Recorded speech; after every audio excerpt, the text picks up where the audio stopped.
नमस्कार दोस्तों, आप सभी का फिर से एक बार बहुत बहुत स्वागत है मेरे चैनल मिथिका में, जहां मैं आप लोगों को ऐसी नई नई कहानियां सुनाती हूं जो आपने पहले कभी नहीं सुनी होंगी। तो चलिए आज की कहानी शुरू करते हैं। और आज मैं आप लोगों को सुनाने जा रही हूँ कहानी मिमीनाशी होइची की। जापानीज वर्ड मिमीनाशी होइची का मतलब है बिना कान वाला होइची। 1904 में लवकेदियो हर्न की लिखी गई किताब Kwaidan stories and studies of strange things की वजह से होइची की कहानी जापान के बाहर भी प्रसिद्ध है। होइची की कहानी ओरिजिनली बेस्ड है 14th सेंचुरी के एक प्रीस्ट के ऊपर जिनका नाम था आकाशी काकुइची। जब वो अचानक अंधे हो गए तो उन्होंने बीवा बजाना शुरू किया। वो इतना अच्छा बीवा बजाने लगे कि कुछ ही दिनों में उन्होंने अपने गुरु को भी इसमें मात दे दिया। जापान में उन्हें one of the most influential biwa masters में से एक माना जाता है। उनका बजाया हुआ द टेल ऑफ द हेike का स्टैंडर्ड आज भी कोई मैच नहीं कर पाया है। अब इनसे जुड़ी कहानी पर आते हैं। होइची एक अंधे बीवा मास्टर थे जो शिमोनोसेकी में आमिदाजी नाम के एक बुद्धिस्ट टेम्पल में रहते थे। एक रात अंधे होइची के पास एक सामुराई आया और उससे कहा, तुम्हें मेरे मालिक के लिए बीवा बजाना होगा। होइची राजी हो गए। इसके बाद वो सामुराई उसे अपने मालिक के पास ले गया। आवाज सुनकर होइची को ये एहसास हुआ कि वो किसी बड़ी सभा में आ पहुंचा है। उस सभा में किसी ने उससे टेल ऑफ हेike में से बैटल ऑफ डान नो उरा बजाने को कहा। होइची ने जब बीवा बजाना बंद किया तो सभा के रिएक्शन से वो काफी चौंक गया। सभी को उसका संगीत इतना अच्छा लगा कि सब रो रहे थे और ताली बजा रहे थे। कुछ देर बाद उसी आवाज ने उसे अगले दिन रात को फिर आने को कहा, जिसके बाद वो सामुराई होइची को वापस मंदिर में छोड़ आया और उससे कहा कि वो किसी से भी इस बात का जिक्र ना करे कि वो रात को कहाँ गया था। अगले दिन रात के समय फिर से वो सामुराई आकर होइची को ले गया और होइची का संगीत सुनकर सभी फिर से रो पड़े। ऐसे ही कुछ दिनों तक चलता रहा, मगर आमिदाजी के प्रधान पुरोहित को ये बात खटकी कि बेचारा अंधा होइची रोज रात को अकेले कहाँ जाता है और फिर पूरी रात कहाँ गुजारकर सुबह अकेले ही वापस आता है।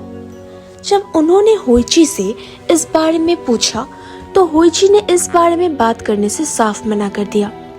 तो प्रधान पुरोहित ने अपने सेवक से कहा, आज जब रात को होइची बाहर निकलेगा तो तुम चुपके से उसका पीछा करना। इस बार जब वो सामुराई आकर होइची को ले गए तो उस सेवक ने भी होइची का पीछा किया और देखा होइची हेike परिवार की पुरानी कब्रिस्तान में जा रहा है।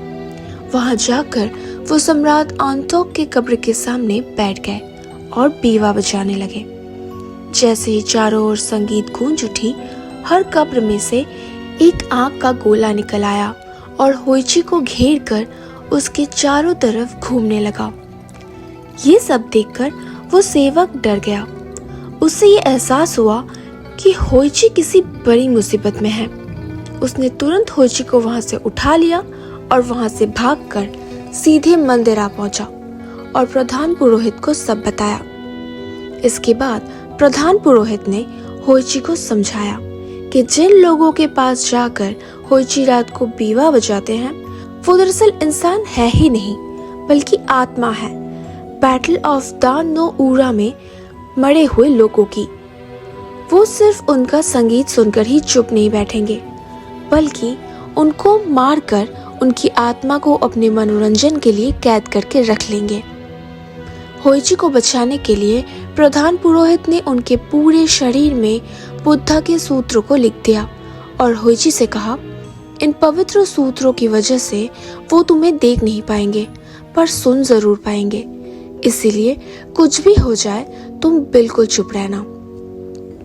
जब रात हुई तो वो सामुराई की आत्मा वहां फिर से होइची को लेने आई, मगर उसे होइची नहीं दिखा तो वो जोर जोर से होइची का नाम पुकारने लगा।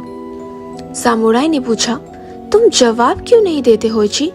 तुम्हारा बीवा तो यही है, मैं जानता हूँ तुम यही कहीं हो। उसने होइची को ढूंढने के लिए उसका पूरा कमरा तहस नहस कर दिया, मगर होइची वहीं चुपचाप बैठा रहा। ओह, मैं अब समझा तुम जवाब क्यों नहीं दे पा रहे हो। उन्होंने तुम्हारे शरीर को कहीं छिपा दिया है, बस ये तुम्हारे कान यही रह गए। खैर, मैं मालिक के पास तुम्हारे कान ही ले जाता हूँ। मैं उनसे कह दूंगा कि मैंने पूरी कोशिश की थी, मगर यहाँ तुम्हारे कानों के सिवा मुझे और कुछ नहीं मिला। ये कहकर वो सामुराई होइची के दोनों कान उखाड़कर वहां से गायब हो गया। मगर होइची तब भी चुप रहा। अंत में बहुत ज्यादा खून बह जाने की वजह से वो बेहोश हो गया। सुबह जब मंदिर के सेवकों ने होइची के कमरे का दरवाजा खोला तो उन्होंने वहां होइची को खून से लथपथ बेहोशी के हालत में पाया। ये सब देखकर प्रधान पुरोहित को अपनी गलती का एहसास हुआ। उन्होंने होइची के पूरे शरीर पर तो सूत्र लिख दिए थे, बस उनके कान छूट गए थे। इसीलिए वो आत्मा उनका कान देख पाया और उखाड़ कर ले गया। उन्होंने होइची से माफी मांगी और उनके जख्मों पर पट्टी बांध दी।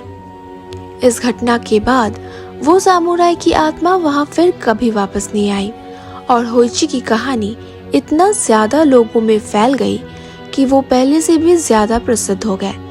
लोग दूर दूर से आते थे उस बीवा मास्टर की संगीत सुनने, जिनकी संगीत आत्माओं को भी रुलाने की ताकत रखती है। तो दोस्तों, कैसी लगी आप लोगों को आज की कहानी? अगर अच्छी लगी हो तो प्लीज इसे लाइक कर दीजिए। नीचे कमेंट सेक्शन में लिखकर जरूर बताइएगा कि आप लोगों को कैसा लगा। और प्लीज प्लीज प्लीज मेरे चैनल को सब्सक्राइब कर दीजिए। और हाँ, अपने दोस्तों के साथ शेयर करना बिल्कुल मत भूलना।